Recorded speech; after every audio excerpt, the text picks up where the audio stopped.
या फिर बाद में बीजेपी के रूप में, सियासी रूप में आज है, ये पुराना इनका एजेंडा रहा। मैं अपनी बात को आगे ले जाने से पहले अगर हम तारीख पर नजर डालेंगे तो तारीख में हमको ये मिलता है कि 28 अक्टूबर को 1931 को मोहनदास करमचंद गांधी ने भारत के मुसलमानों पर तयफुन दिया था कि उनकी शरीयत में मुदाखलत नहीं की जाएगी। कांग्रेस ने अक्टूबर 1937 में यही बात कही।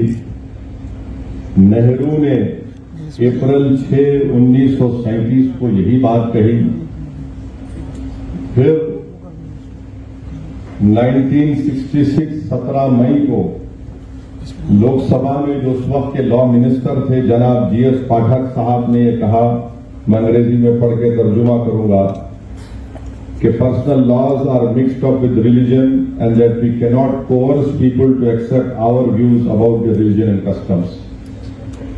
उन्होंने ये उस वक्त के पाठक साहब कानून के वजीर थे, मंत्री थे, उन्होंने लोकसभा में यह कहा 17 मई 1966 को कि पर्सनल लॉज मजहब के साथ जुड़े हुए हैं और हम यानी हुकूमत अवाम पर दबाव नहीं डाल सकती कि वो हुकूमत के सोच को, अपने मजहब और कस्टम को छोड़ दें, यानी अपनी हुकूमत की जो व्यूज हैं वो हुकूमत किसी को मजबूर नहीं कर सकती कि वो अपने मजहब को और अपने कस्टम को छोड़ दें। यही बात अगस्त 29, 1963 को उस वक्त के लॉ मिनिस्टर ए.के. सेन ने भी कही थी। लोकसभा के अंदर खड़े होकर 2 लॉ मिनिस्टर ने बात कही थी।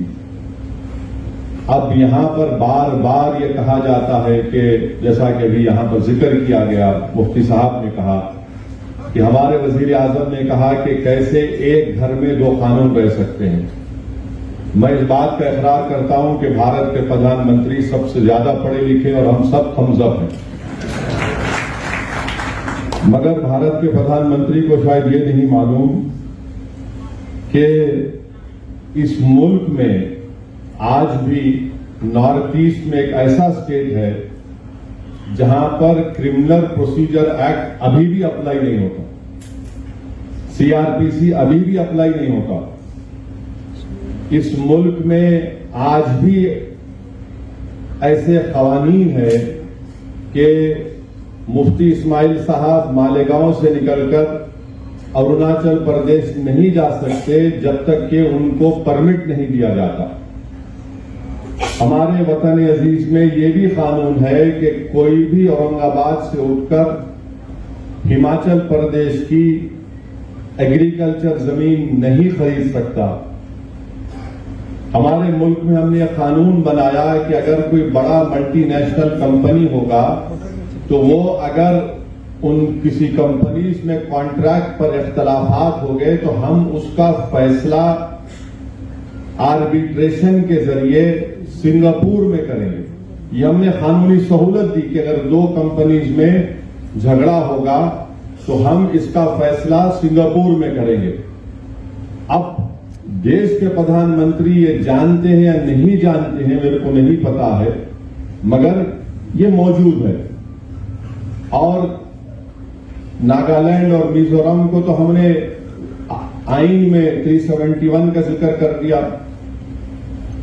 अच्छा, फिर ये भी आप देख लीजिए कि ये इस मुल्क की खूबसूरती है कि यहां पर मुख्तलिफ किस्म के लोग रहते हैं। ये बोलना कि यकसा सिविल कोड जनसंघ और आरएसएस की शुरू से साजिश रही कि भारत की सबसे बड़ी अक़लियत मुसलमानों की एक मजहबी शनाख्त को खत्म कर दिया जाए। और मैं आज आपके दरमियान में खड़े होकर खुलकर कह रहा हूं कि बाज अगर हमारे जिम्मेदारों को मुस्लिम पर्सनल लॉ बोर्ड से इख्तलाफ है तो इख्तलाफ रखिए, मगर एक बात याद रखिए कि ये जो शरीयत application act 1937, dissolution of marriage act 1939 है, ये आपको इस बात की इजाजत देता है कि आप कुरान और सुन्नत के मुताबिक अपनी जिंदगी को गुजारें। अगर ये आपसे छीन लिया जाएगा तो फिर आपका नुकसान होगा इसमें। तो इसलिए इसको पर्सनल लॉ बोर्ड से अगर किसी व्यक्ता पर रखिए, मगर इससे ऊपर उठकर देखिए इसको आप। अच्छा, जब आईन बनाया जा रहा था, जब आईन बन रहा था, ये दोनों कानून को नहीं हटाया गया। 1937 के और 39 के कानून को नहीं हटाया गया था। आईन बन गया और ये कानून का हिस्सा भी बन गया।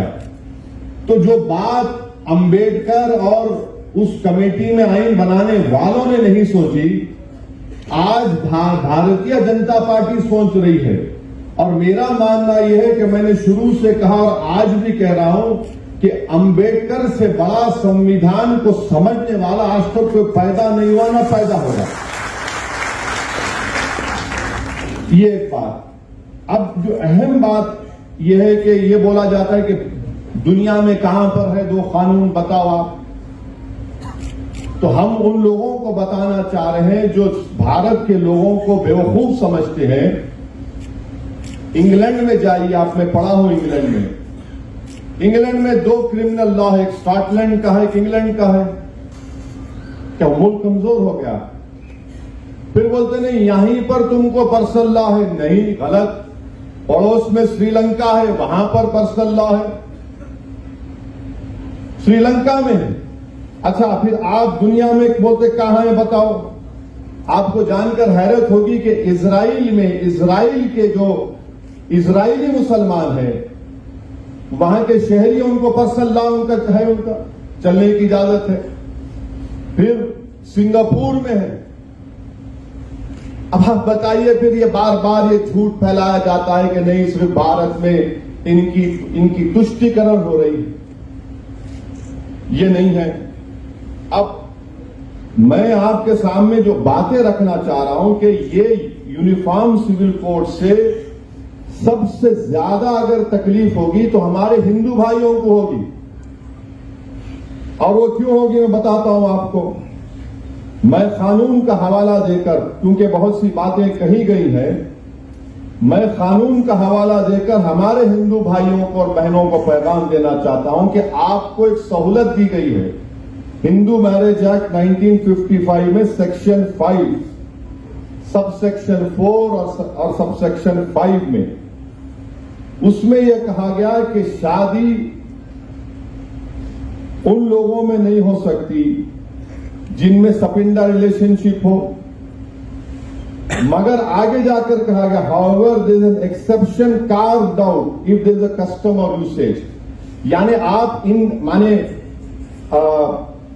अगर आपके हिंदू भाइयों में है कि अगर उनके वालिद के 7 नस्लों में और मां की तरफ से 5 नस्लों में कोई रिश्तेदार है तो शादी नहीं होगी, मगर उसका एक्सेप्शन दे दिया, यानी उसका एक्सेप्शन उनको दे दिए।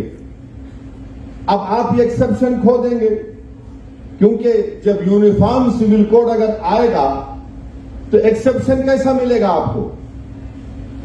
अगर आपका कस्टम है तो फिर मेरा भी कस्टम है, याद रखिए आप। तो यकसानियत कैसा होगा? अगर पैदा करना है तो कैसा होगा? ये आपका नुकसान होगा। दूसरा सेक्शन 7 है ceremonies of Hindu marriage act का, कि आप अपनी शादी अपने कस्टमरी राइट्स के तहत, यानी आपके जो रिवायतें हैं उसके तहत आप करें। यूसीसी आएगा तो सेक्शन 7 चला जाएगा। सेक्शन 29 सेविंग्स का क्लॉज है, वो चला जाएगा।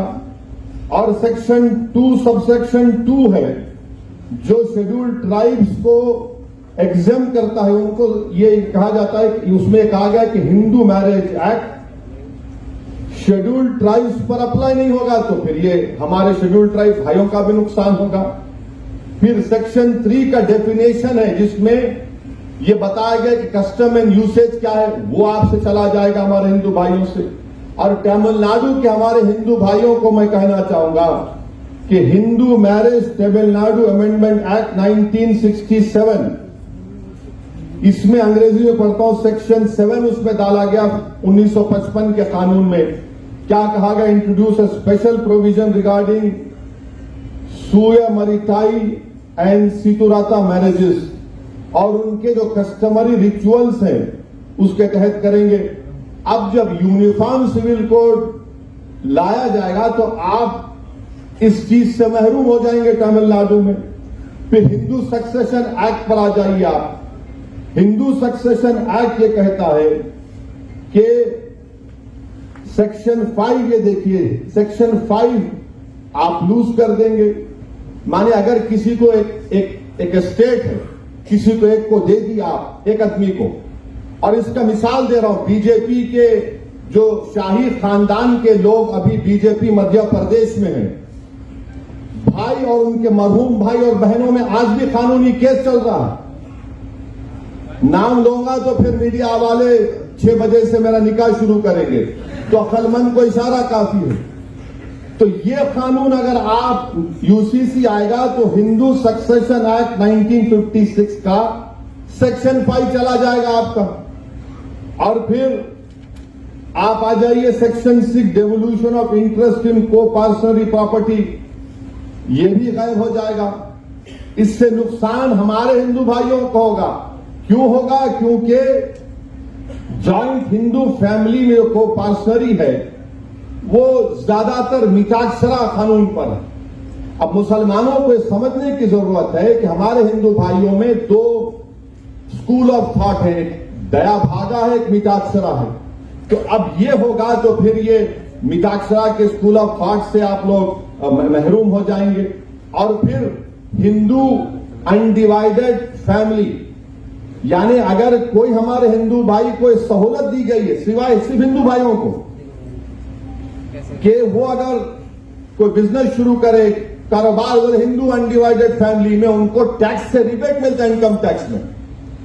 और अगर यूसीसी आएगा तो हमारे हिंदू भाइयों को 2015 का इनकम टैक्स का ये रिकॉर्ड बताता है कि 3065 करोड़ रुपया अगर उनको टैक्स रिबेट मिला। अब ये कैसा रहेगा फिर यूसीसी में, ये हमारे हिंदू भाइयों को सोचना पड़ेगा। फिर आप आ जाइए सेक्शन 2 है उनका, सबसेक्शन 2 है, सेक्शन 3 है। अच्छा, हिंदू माइनॉरिटी गार्डियनशिप एक्ट है, सेक्शन 6 चला जाएगा, सेक्शन 6 चला जाएगा हिंदू माइनर के ताल्लुक से। फिर Hindu adoption and maintenance act 1956 है, उसमें एक बात कही गई कि अगर आप किसी को एडॉप्ट करना चाहते हैं, गोद लेना चाहते हैं, तो कानून तो यह है कि आप किसी को गोद लेंगे जो जिससे शादी नहीं हुई। मगर यहां पर हिंदू भाइयों को एक एग्जेम्पशन दिया गया कि अगर आपका कस्टम है कि वहां पर किसी की शादी की हो जाती तब भी आप उसको गोद ले सकते हैं, ये आप इससे महरूम हो जाएंगे। और 15 साल से ज्यादा भी है, अगर कस्टम है तो आप ले सकते हैं, आप उससे भी महरूम हो जाएंगे। तो ये बात समझने की जरूरत है। और अगर आरएसएस ये समझ रही है कि मुल्ला जी को निशाना बनाएंगे, तो भाई साहब आप हमारे नाम पे किसी और का नुकसान कर रहे हैं आप। और आप ये मत समझिए कि ये बातें सब नहीं निकलेंगी, आज निकल चुकी हैं, कल भी निकलेंगी। अब हमारे सिख भाई यहां पर बुजुर्ग बैठे हैं, उन्होंने अपनी तकरीर में अपने गुरु का फारसी शेर पढ़ा। मैं उनको आपको बताना चाह रहा हूं सर, इसमें आपका कैसे नुकसान होगा सिखों का। आपके पास 2012 में आनंद मैरिज एक्ट लाया गया, आनंद कराज, आपको सहूलतें दी गई सिखों की तहजीब और आपकी आइडेंटिटी को बरकरार रखने के लिए। अगर यूसीसी आएगा तो आनंद कराज चला जाएगा सर, आप समझिए इस बात को। मैं तो शुक्रगुजार हूं शिरोमणि गुरुद्वारा प्रबंधक कमेटी का कि उन्हें साफ और वाज़ेह अल्फाज में कह दिया कि हम यूसीसी को कबूल नहीं करेंगे। ये आनंद कराज जो हमारे सिखों का एक मजहबी हिस्सा है, आप उससे महरूम हो जाएंगे। अच्छा, हमारे ईसाई आज बिशप साहब बैठे हैं, मैं आप you will agree with what I am saying कि हमारे सिखों में, हमारे ईसाई भाइयों में कई डिनोमिनेशन है। बैप्टिस्ट है, रोमन कैथोलिक हैं, और इनके लिए क्या करेंगे फिर आप? इनके लिए कैसा करेंगे? यूसीसी आएगा तो ये सब के सब अपनी अपनी तहजीब को, अपने अपने मजहबी रसूमात से इनको महरूम कर देंगे। अच्छा, कैथोलिक चर्च में, correct me sir if I am wrong, Catholic church makes a distinction between civil and ecclesial law. It makes a difference. While the law of the land always takes precedence over ecclesial law in legal areas, the sacramentality of marriage is key to the church and the ecclesial law. For instance, the appropriate age to marry for men and women. ये हमारे ईसाई भाइयों को भी तकलीफ होगी इससे, ये ऐसा नहीं है कि ये करने वाले हैं।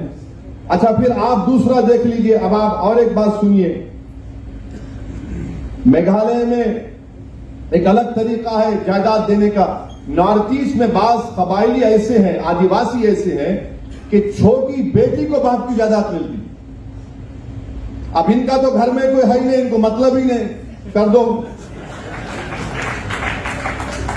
फिर अब आप ये देखिए कि हमारे मराठी कम्युनिटीज में, मराठास है, कुंभीज है, मालीज है, महार्स है, यहां पर भाई की बेटी की शादी बहन के बेटे से होती है।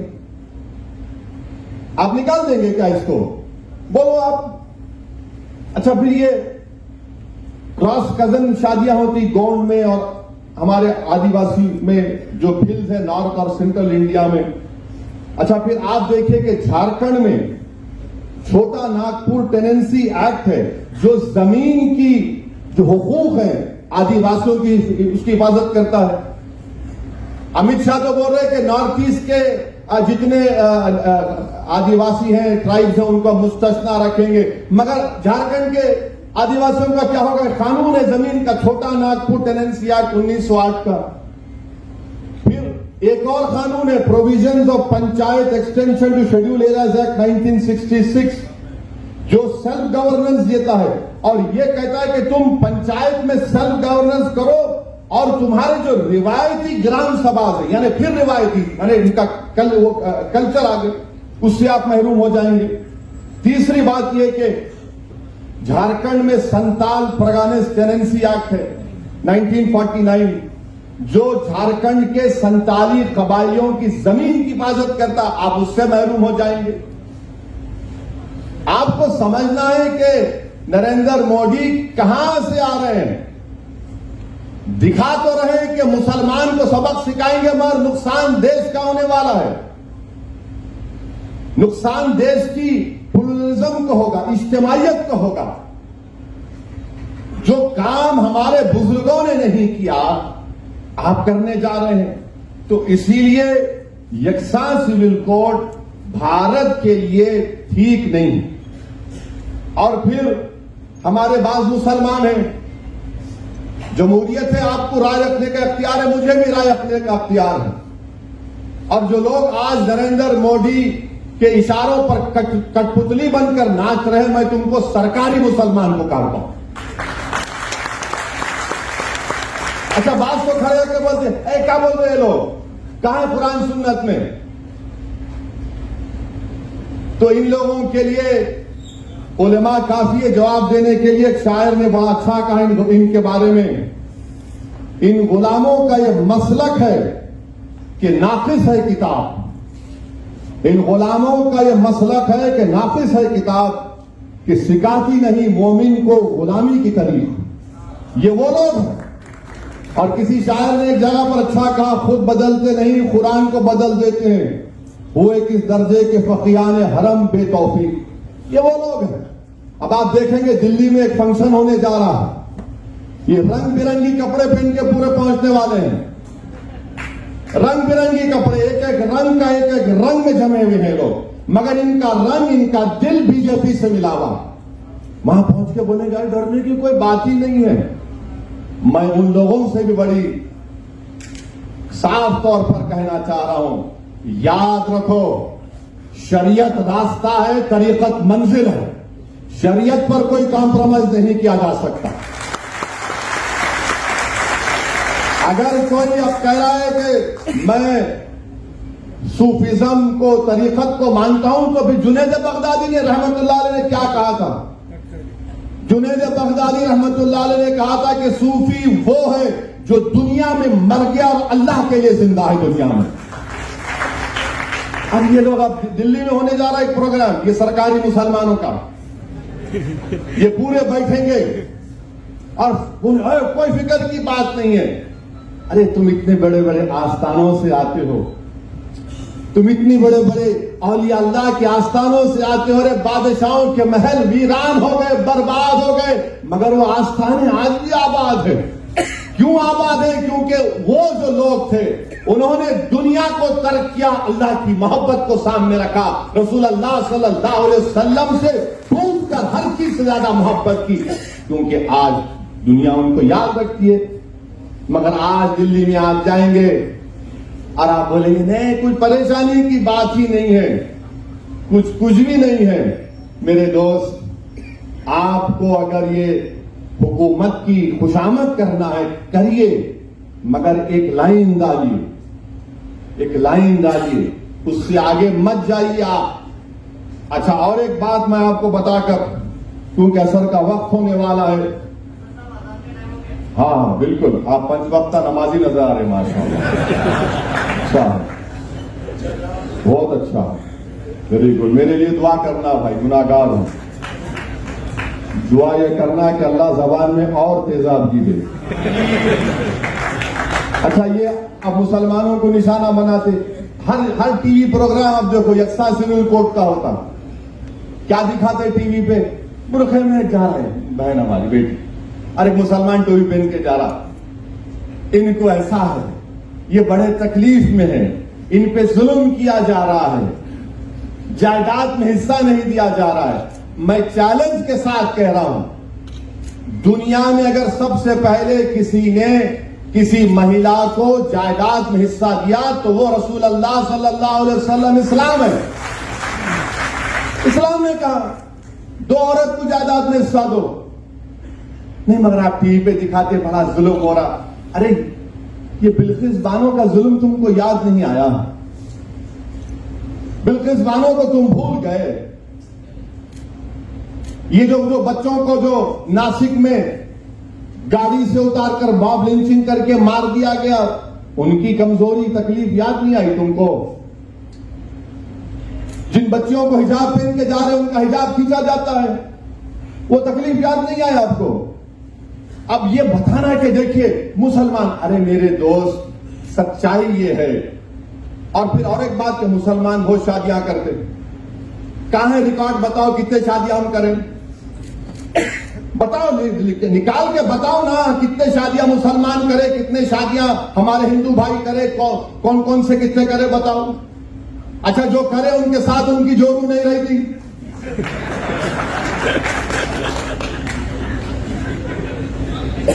और आपको मालूम रिकॉर्ड है गवर्नमेंट ऑफ इंडिया का, ये आप उठाकर पढ़ो, आप एक अंग्रेजी अखबार है टाइम्स ऑफ इंडिया, 28 जुलाई 2022 का।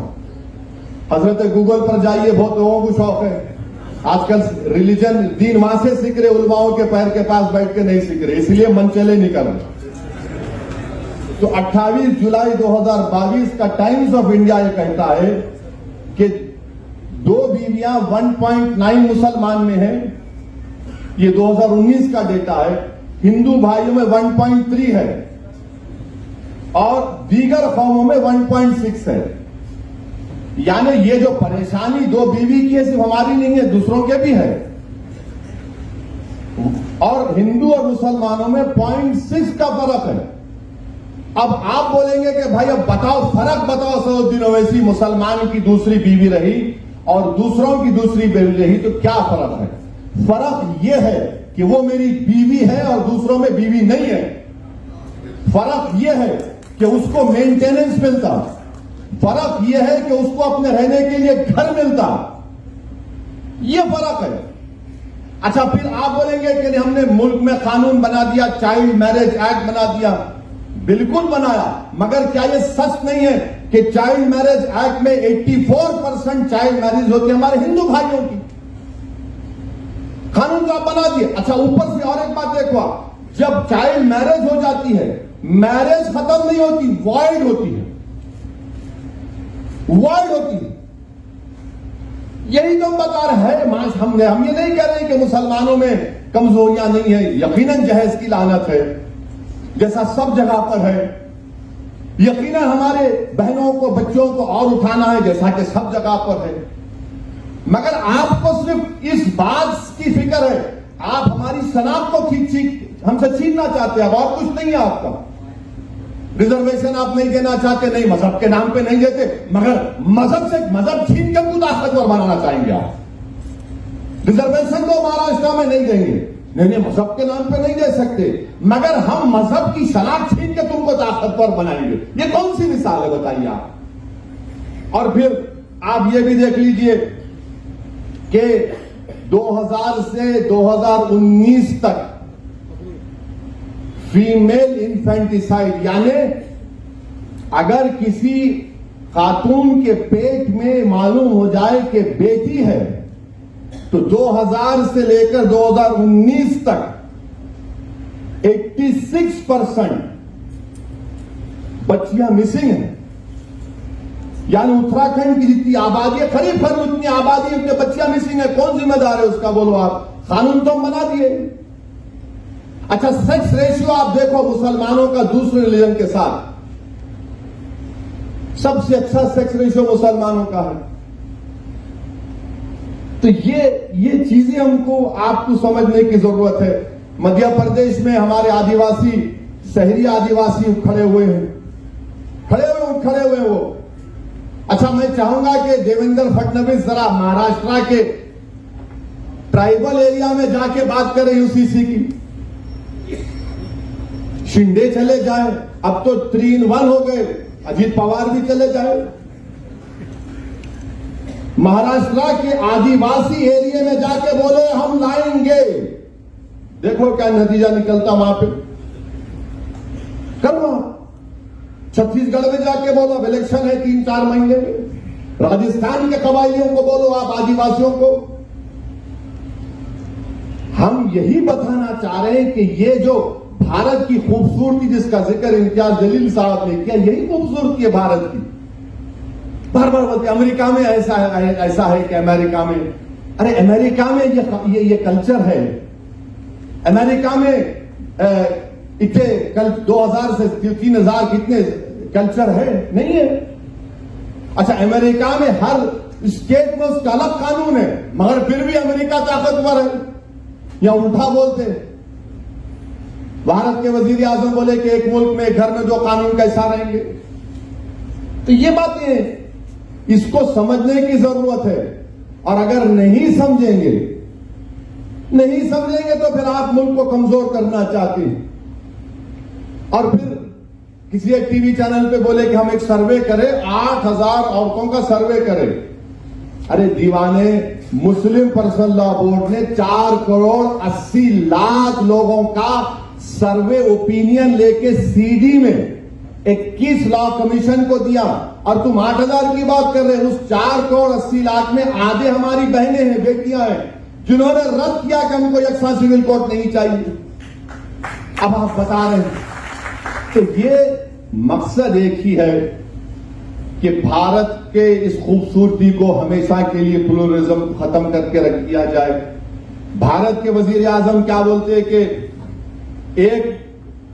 एक भारत एक इलेक्शन, एक भारत एक टैक्स, एक भारत एक कल्चर, एक भारत एक मजहब, एक भारत एक शनाख्त। अब हद ये हो गई कि रुके नहीं, उन्होंने बोले ने एक भारत एक फर्टिलाइजर। कैसा एक फर्टिलाइजर हो सकता है मेरे बताइए आप? अरे बोले जा रहे हैं, बके जा रहा हूं जुनू में क्या क्या, और सामने बता रहे हैं मुल्ला जी को मुसलमान को इनको हम सबक सिखा नहीं, आप सबका नुकसान करने वाले हैं। तो इसीलिए हम तमाम को, और खास तौर से हमारे हिंदू भाई बहनों को समझना पड़ेगा कि आपका कितना बड़ा नुकसान होने जा रहा है। आप किस चीज से महरूम हो जाएंगे। और ये बार बार ये जो दुम छल्ले हैं, अरे क्या होता मियां, क्या दीन खत्म हो जाता? अरे दीवाने, दीन खत्म होने के लिए नहीं आया, दीन सुबह कयामत तक रहेगा। दुनिया उस वक्त खत्म होगी जब कलमा बोलने वाला नहीं रहेगा, जब दुनिया खत्म होगी। मगर मैं ये दीन की बात नहीं कर रहा हूं, मैं मुल्क की, आइन की, दलितों की, आदिवासी की, क्रिश्चियन की, हिंदू भाइयों की, सबकी बात कर रहा हूं, देश के हित में बात कर रहा हूं। मगर इसको चेंज कर देते। अब हमारे मीडिया वाले भी सोच रहे होंगे कि अब कहां से इसको पकड़ना। नहीं पकड़ सकते आप। कहां से पकड़ते पकड़ो आप। कोई कैरम बोर्ड है, क्वीन को कब गिराएंगे, किंग को कब गिराएंगे। मुल्क है भाई, मुल्क को चलाना है। ये भारत है, 130 करोड़ का देश है। इसको आप 2 मिनट नूडल के साथ नहीं चला सकते। लाए नूडल खरीदे, 5 मिनट बनाए, अम्मा देखा, बच्चे खा, बच्चा खाता बैठ के। ये ऐसा नहीं है भारत में। 130 करोड़ का देश है। यहां पर हमा किस्म के लोग हैं, हमा किस्म के रंग के लोग हैं, हमा किस्म के सोच के लोग हैं। इसीलिए तो हमारे बुजुर्गों ने तो अंग्रेजों से खिलाफ लड़ा था कि इस मुल्क को ऐसा रखेंगे हम। और मैं अपनी बात को खत्म करूंगा इस बात पर, 2 बात पर खत्म करूंगा कि जो हमारा 21वां लॉ कमीशन था, चौहान साहब ने क्या कहा था कि cultural diversity cannot be compromise to the extent that our urge for uniformity itself becomes a reason for threat to the territorial integrity of the nation.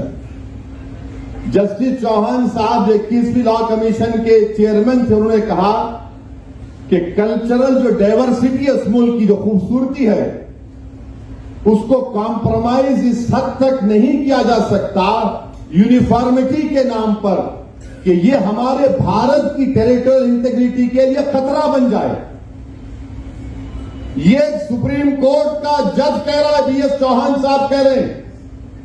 और फिर बाबा साहेब अंबेडकर ने क्या कहा था? बाबा साहेब अंबेडकर ने यह कहा था, बाबा साहेब अंबेडकर ने कहा था, कब कहा था वो भी बोल रहा हूं, 2 दिसंबर 1948 को बाबा साहेब अंबेडकर ने कहा था, It is therefore quite impossible for anyone to conceive that the personal law shall be excluded from the jurisdiction of the state.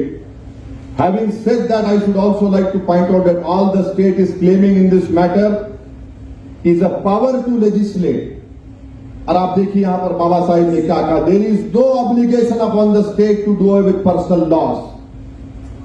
यानी स्टेट के ऊपर ये कोई ऑब्लिगेशन नहीं है कि पर्सनल लॉ को हटा दे। फिर बाबा साहब आगे कहते हैं कि it is only giving a power, therefore no one need be apprehensive of the fact that if the state has the power, the state will immediately proceed to execute और enforce that power in a manner that may be found to be objectionable by the Muslims और by Christians और by other community in India. फिर बाबा साहब कहते हैं we must all remember, सबको इस बात को याद रखना है, बशमूल मुसलमानों को।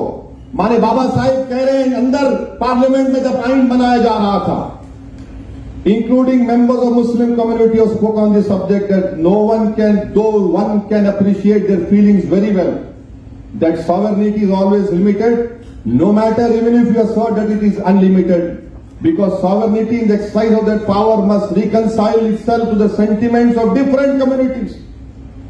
No government can exercise its power in such a manner as to provoke the Muslim to rise in rebellion. ये बाबा साहिब ने कहा कि कोई भी हुकूमत अपने इख्तियारात को इस तरह से अगर इस्तेमाल करेगी कि मुसलमानों को प्रोवोक करे कि वो रोडों पर निकल कर आए, रेबेलियन करे। ये बाबा साहेब अंबेडकर ने कहा। और क्या कहा बाद में बाबा साहेब ने, I think it would be a mad government if it did so. Baba Sahib ने कहा अगर ऐसा कोई करेगा तो पागल हुकूमत है। ये बाबा साहेब अंबेडकर ने कहा था। But that is a matter which relates to the exercise of the power and not to the power itself. ये बाबा साहेब अंबेडकर ने कहा था। अब नरेंद्र मोदी जो बाबा साहेब अंबेडकर का नाम लेते लेते नहीं थकते, उनको पढ़ना चाहिए। ये आरएसएस वालों को जो झूठी मोहब्बत करते बाबा साहेब से, उनको पढ़ना चाहिए। और ये जो सेक्युलर पार्टी है, चाहे वो कांग्रेस हो, राष्ट्रवादी हो, उनको मैं पूछना चाह रहा हूं, कांग्रेस पार्टी को, गांधी ने अक्टूबर 28 1931 को नहीं कहा था? क्या कांग्रेस ने अक्टूबर 1937 को नहीं कहा था? क्या नेहरू ने अप्रैल 6 1937 को नहीं कहा था? बोलो फिर, मुंह खोलो। और वो लोग जो मुझ पर, मुफ्ती इस्माइल पर, इम्तियाज जलील पर, डॉक्टर गफ्फार कादरी पर इल्जाम लगाते हैं, बी टीम, अरे कहां गए तुम लोग? आज गूंगे बन के बैठे हो। तुम शरीयत की हिफाजत के लिए तुम्हारी जबान को जुम्बिश नहीं देते। इलेक्शन आ जाएगा तो गुलामी करने के लिए तैयार हो जाते हो। अरे आज बोलो ना, कल क्या बोलोगे जब हिसाब किताब का मैदान होगा? आज बोलो, बोल के दिखाओ, जाओ बोलो अपनी पार्टियों को, मुंह खोलो, रोको इस चीज को। मगर इलेक्शन आएगा, नहीं नहीं नहीं, ये लोग वोट तोड़ते हैं। अरे हम भारत के लिए बात कर रहे हैं। हमको इस बात का संविधान आर्टिकल 25, आर्टिकल 44 से बड़ा है।